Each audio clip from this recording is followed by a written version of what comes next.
sujets d'histoire, on avait envie de prendre le temps pour finir cette partie de l'après-midi pour raconter l'histoire dans laquelle vous êtes finalement, vous aussi. Alors vous êtes nombreux dans cette salle à écrire une histoire, mais vous êtes aussi au sein d'une plus grande communauté. Sur tous les territoires, il y a plein de dirigeants comme vous qui sont en train aussi d'écrire des histoires. Et pour parler d'eux aussi et de vous dans ce grand tout, on a fait venir Caroline, qui est co-DG de la CEC.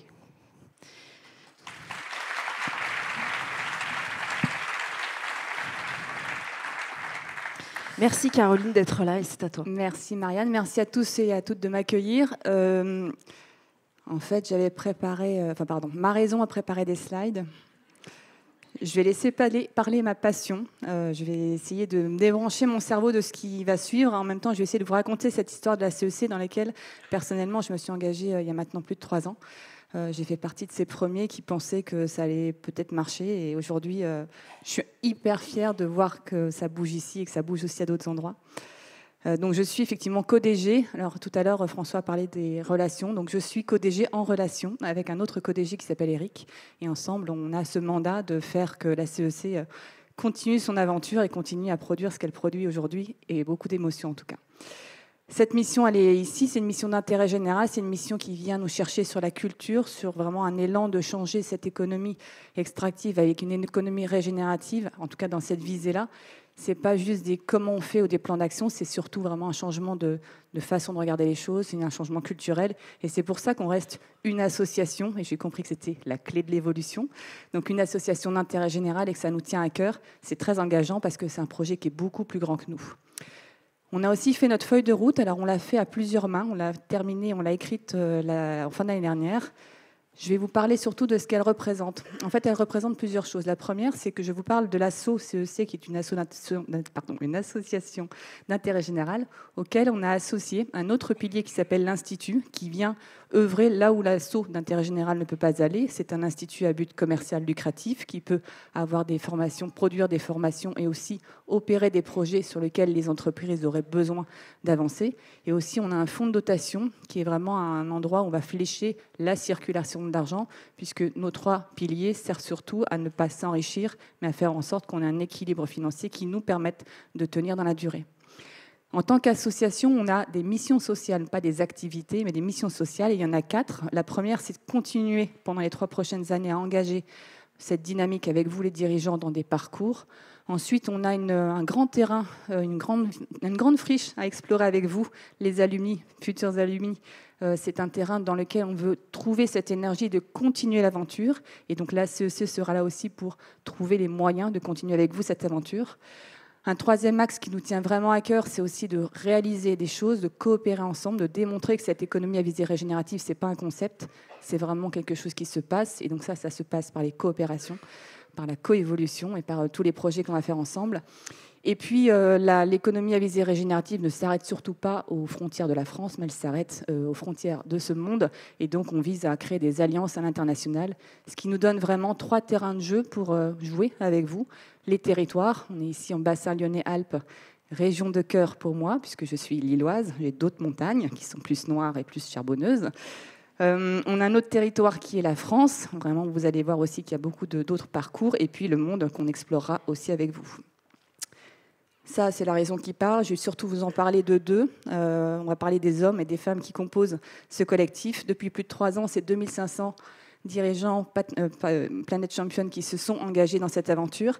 Et le 2e chiffre, c'est plus de 400 contributeurs qui aujourd'hui œuvrent à date sur tout le territoire français, en Belgique, en Pacifique et en Suisse, qui représentent vraiment tout ce potentiel d'acteurs qui vous accompagnent et parmi lesquels il y a encore un quart de bénévoles. Merci la France de porter tout ça. On est d'intérêt général, c'est-à-dire qu'on produit beaucoup de choses que l'on remet gratuitement. Vous voyez ici pas mal de sujets. Je vous invite à écouter les podcasts. Alors, il y a des podcasts Éco de territoire. Certains d'entre vous ont certainement participé. On est le promoteur sourcing de 80% des dirigeants qui passent sur BFM Climat. La CEC a été reconnue pour ça. On a des études de cas, on a les rapports. On a été aussi très acteur de la révélation de cette spec AFNOR qui vise à définir ce qu'est l'économie régénérative. Je vous invite à lire ces 60 pages si ça vous intéresse. Et surtout, on produit notre baromètre alumni. Tous les ans, on regarde ce en quoi on est en train de faire évoluer les choses avec les gens et vous qui avez participé à ces parcours. Rapidement, et ça c'est juste une photo à date des prochains parcours qui embarquent. On a 3 territoires qui démarrent là dans mars-avril. On a Grand Est, on a Massif Central et on a Bourgogne-Franche-Comté. Appel à générosité. Si vous avez des copains dirigeants et dirigeantes dans le coin, n'hésitez pas à leur faire signe. Voilà, les embarquements sont très rapides, au mois de mars et avril. On a des territoires hors de nos frontières, la Belgique et la Suisse. On m'a dit de faire un petit appel à la Suisse, qui sont un peu plus proches de vous, voilà, qui va démarrer aussi au mois de mai. Donc n'hésitez pas, si vous avez des contacts en Suisse, à faire signe. Et puis on a des parcours thématiques nationaux, c'est-à-dire qu'on embarque les dirigeants vraiment voilà, répartis sur toute la France. On a un parcours océan qui embarque les entreprises qui sont soit en lien direct avec l'océan, soit en lien direct avec la ressource eau. Ça va être un de nos premiers parcours thématiques sur une des dimensions de ces limites planétaires. Et un deuxième parcours qui évolue aussi un peu, qui est le parcours dialogue social et environnemental, dans lequel on va accueillir des DRH, des syndicats et des CSE. Voilà. Donc on va aussi travailler cette relation humaine. Et puis il y aura de nouveau le monde financier, le monde académique qui va arriver également, et puis Habiter demain avec l'ensemble des acteurs de l'immobilier et de l'habitat. On n'est pas tout seul à la CEC. On fait partie, alors on l'a représenté dans une forêt, on l'a fait représenter dans une forêt parce que la CEC, c'est un des arbres de cette forêt. Et dans les arbres de cette forêt, ça pousse parce qu'au sol, il y a des principes sur lesquels on est tous d'accord, les principes du vivant, le fait de partager la valeur de l'intérêt général, c'est ce qui nous relie les uns les autres. Chaque arbre représente un mouvement, une asso, voilà, une dynamique. Nos branches s'entremêlent parce que des modèles qu'on développe chacun, parfois se rejoignent, parfois trouvent leur singularité. Et on œuvre ensemble sous cette canopée de l'économie régénérative. Donc cette forêt s'agrandit de plus en plus et on travaille ensemble à créer de la coopération. Je vous en propose 2 types de coopération. La CEC s'est embarquée dans Regen Ecosystem, donc c'est un ensemble de praticiens et d'experts. On parle d'Emmanuel Delannoy, d'Isabelle Delannoy, on parle aussi de Lumia, par exemple, voilà, le C3D qui est dedans. On vient de créer une association dans laquelle nous sommes partie prenante pour encore une fois plus chercher à nous élargir plutôt qu'à se protéger. Et puis GenAct, qui est l'asso du C3D, du Collège des directeurs de développement durable, qui là aussi vise à accompagner l'ensemble des directeurs RSE, directrices RSE, dans ce changement vers cette visée régénérative. Parce que ce point de bascule vers ce cap régénération qu'on essaye en tout cas d'adresser dans notre mission, on ne le fera surtout pas tout seul, on ne le fera surtout pas avec nos petits bras, on le fera ensemble. Et donc c'est tout cette mouvement, cette dynamique-là qu'on veut vraiment arriver à fédérer pour qu'ensemble on voit advenir ce à quoi on croit. Et cette suite, elle s'écrit aussi avec vous, parce qu'elle ne s'écrit pas toute seule. Elle s'écrit déjà parce que vous êtes venus, alors vous voyez peut-être pas, mais un petit point là.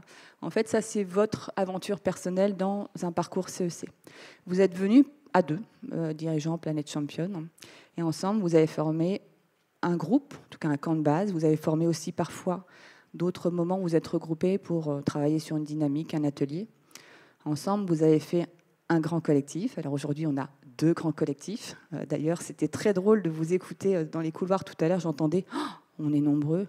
J'ai l'impression qu'on va se faire bisuter. J'ai entendu ça aussi. Voilà.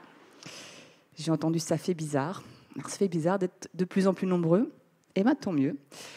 Et là, c'est l'aventure qui va suivre. En fait, c'est un peu plus, on va dire, bordélique. C'est un peu plus dynamique. C'est un peu plus un souffle qu'on va vous inviter à continuer dans cette progression. Alors, on sera à vos côtés d'autres façons. Ce ne sera pas des parcours tels qu'on les connaît aujourd'hui. Ce sera d'autres façons. Au bassin Lyonnais-Alpes, il y a un parcours en gestation qui s'appelle Coopération et Expérimentation qui promet de belles choses. Voilà, donc on va expérimenter ça avec vous. Et on vous invite vraiment à être dans ce souffle et cette dynamique de cet esprit-là. Ma raison m'a posé ce slide. Mon envie, ma passion, presque mon émotion, ça va être de vous inviter à continuer à l'aventure avec nous en étant souteneur de cette aventure collective de plusieurs façons. Alors déjà, vous êtes alumni. En tout cas, j'ai compris que tout le monde avait rendu sa feuille de route. Vous pouvez devenir alumni adhérent, c'est-à-dire vous pouvez aussi contribuer à la dynamique et à l'organisation et à la gouvernance de l'asso. Vous pouvez participer à l'Assemblée générale. Alors ça, c'est pour le côté très factuel. Mais aussi en adhérant, vous êtes là pour montrer l'élan et la croyance que vous avez dans ce mouvement qui vous a probablement transformé et dans cette ambition de devoir créer une communauté un peu plus grande. Et puis pour ceux qui ont aussi plus de moyens dans leurs entreprises et qui ont envie aussi de nous aider, soutenir financièrement, il y a le Club des mécènes et je vous en parlerai juste après.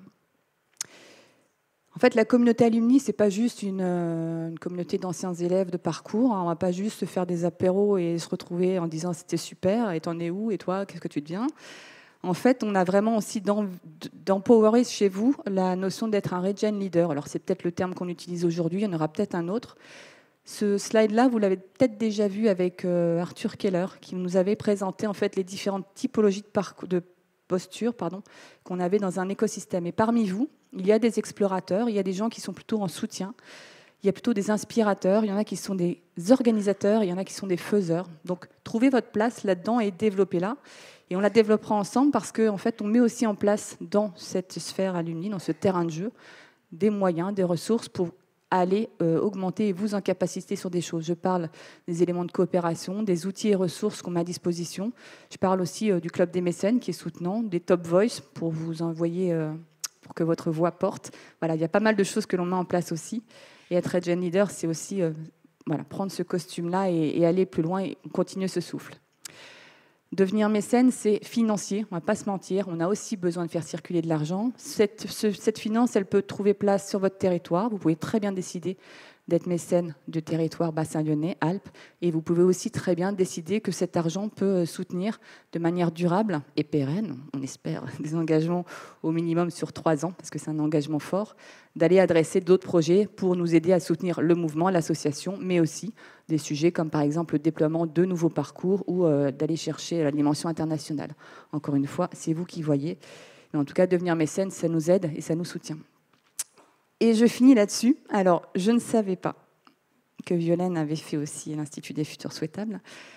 Je finis là-dessus parce que c'est des petites phrases moi, qui me parlent. Vous pouvez les trouver sur les réseaux, notamment Instagram de l'Institut des futurs souhaitables. Ça s'appelle Vendredi Poésie. Alors, je sais qu'on est mercredi, mais c'est pas grave. Ça tombe bien parce que le premier, c'est quand on ose, on se trompe souvent, et quand on n'ose pas, on se trompe toujours. Ben voilà, on n'est pas vendredi.